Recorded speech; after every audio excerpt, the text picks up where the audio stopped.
Comodo est le bureau virtuel et aussi l'exécution en virtuel dans la sandbox. Un programme. Donc je refais une vidéo, désolé, parce que j'en ai fait une l'année dernière, je crois. D'ailleurs, il faut que je la supprime, il faut que je la retrouve. Je vous avais expliqué que quand vous installez un programme avec Comodo Firewall, la sandbox virtuelle, suivant les programmes, ça ne se lance pas automatiquement. Quand l'option n'est pas disponible à la fin de l'installation, eh bien, ça ne lance pas le programme. Et le raccourci sur le bureau, tout au moins sur le bureau où vous êtes, ne se voit pas. Et là, ça peut poser un problème quand on ne connaît pas.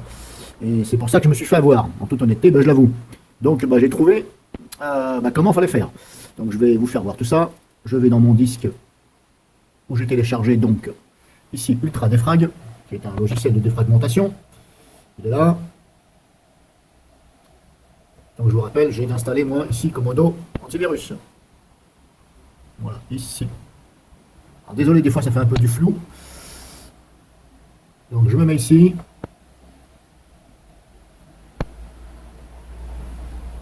Clic droit sur le fichier.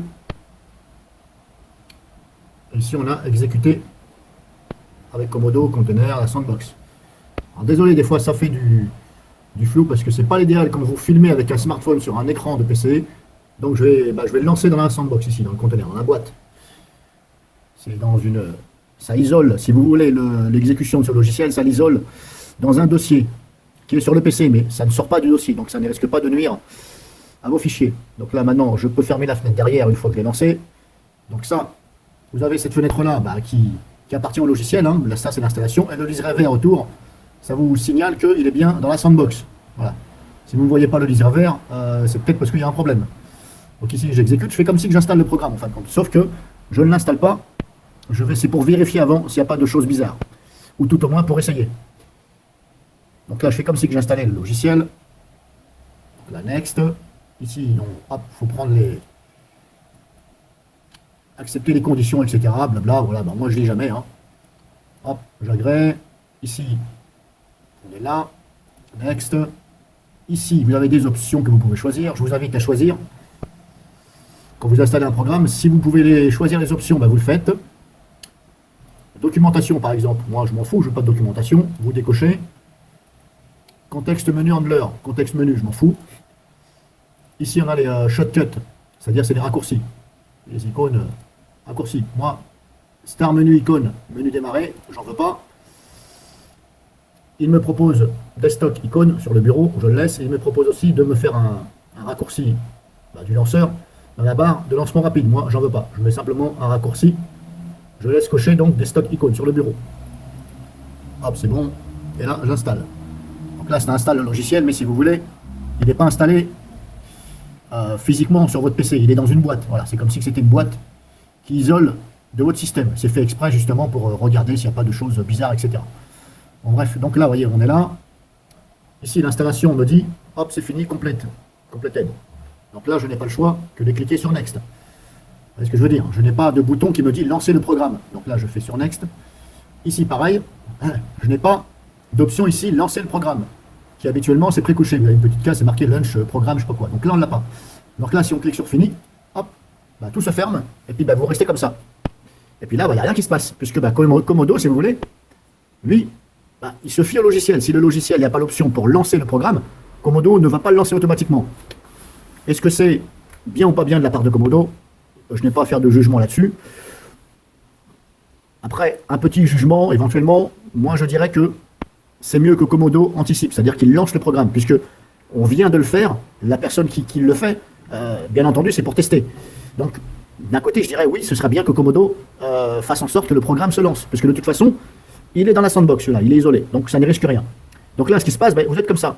Là, tout simplement, vous voyez, il n'y a pas de raccourci de ce programme, parce que là, je suis sur mon bureau personnel, je ne suis pas sur le bureau virtuel, dans la sandbox. Donc tout simplement, il faut ouvrir la console Comodo, il faut aller dans fonction, ici, il faut aller dans fonction du container, là, okay, et là, vous exécutez le bureau virtuel.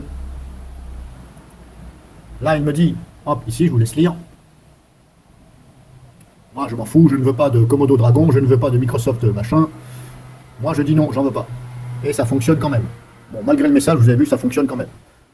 Donc là, c'est le bureau virtuel qui se lance. Ah, normalement, Komodo, il devrait anticiper, il devrait lancer ça automatiquement. Parce que comme je vous dis, vous l'installez. Donc celui qui l'installe, c'est pour tester. C'est pas pour tester 3 heures après. Vous voyez ce que je veux dire? Et là, on a bien sur le bureau virtuel. Là, je suis sur le bureau virtuel. Hein, ici. Vous l'avez en bas à droite pour fermer le bureau virtuel. La croix verte. Si l'autofocus il veut bien se mettre. Voilà, bon, il y a la croix à gauche là. Là, vous verrez. Et ici, j'ai bien donc mes raccourcis de tous mes programmes. Et j'ai aussi donc ce fameux programme que je viens d'installer. Mais il est sur le bureau virtuel. Il est là, Ultra Defrag. Et là, je double-clique et le programme va se lancer. Et là, je suis toujours dans le container de la sandbox. Bon, j'appelle ça container sandbox. Hein.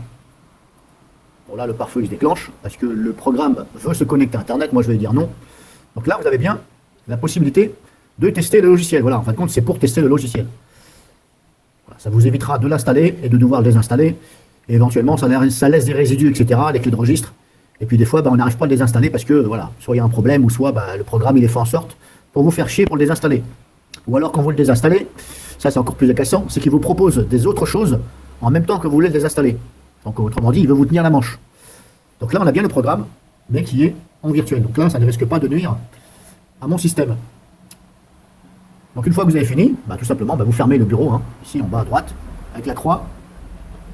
Hop, ici, vous fermez le bureau virtuel et vous allez vous retrouver sur votre bureau virtuel. Après, libre à vous, toujours dans la console de Commando, de effacer le container, de faire un reset sur le container de façon à ce que ça réinitialise à 0, que ça supprime tout ce que vous avez fait. Après, bien sûr, vous pouvez toujours soit installer le programme une fois que vous l'avez vu, ou alors éventuellement le retester dans le container la sandbox. Donc voilà, donc je corrige ma boulette que j'avais fait l'année dernière. Je n'ai pas honte de le dire, hein, je ne suis pas comme certains qui ont honte. Voilà, moi je n'ai pas honte. C'est vrai que j'ai fait une boulette. Et voilà, donc je vais essayer de retrouver la vidéo, je la retire et je vais mettre celle-ci à la place. Donc là, je vous ai fait voir comment exécuter un programme quand il ne se lance pas automatiquement, parce que certains se lancent. Certains, vous avez, comme je vous ai dit, la petite coche, et quand vous cliquez sur Fini, ça lance le programme. Bien entendu, il faut laisser la petite coche cochée. Donc voilà pour les explications. Alors sinon, pour vous donner mon avis sur ce logiciel, si je le compare à Oslogic Disque Defrag, qui est mon favori, celui-ci est pas mal aussi, mais par contre, je ne suis pas satisfait de la défragmentation et optimisation. Parce que là, je suis sur mon disque dur auquel il reste 180 Go d'espace libre, il fait 600 Go, et vous voyez, il y a encore du rouge. Et pourtant, ça fait 2 fois que je le lance en défragmentation et optimisation. Donc normalement, en défragmentation et optimisation, normalement, il ne doit plus rester de rouge du tout. Le rouge, grosso modo, c'est des fragments. Et le bleu que vous voyez là, c'est des fichiers. Donc ici, là, en haut, là où il y a la flèche de souris qui bouge, là, en haut, ici, c'est le début du disque dur. Et ici, là, en bas, c'est la fin du disque dur. Donc logiquement, quand vous défragmentez et optimisez, ça doit remettre tout le bleu vers le haut. Voilà. Ça doit concentrer tous les fichiers vers le début du disque dur et supprimer le rouge. Et là, vous voyez le résultat. Bon, et là, il m'annonce 0,73% de fragmentation.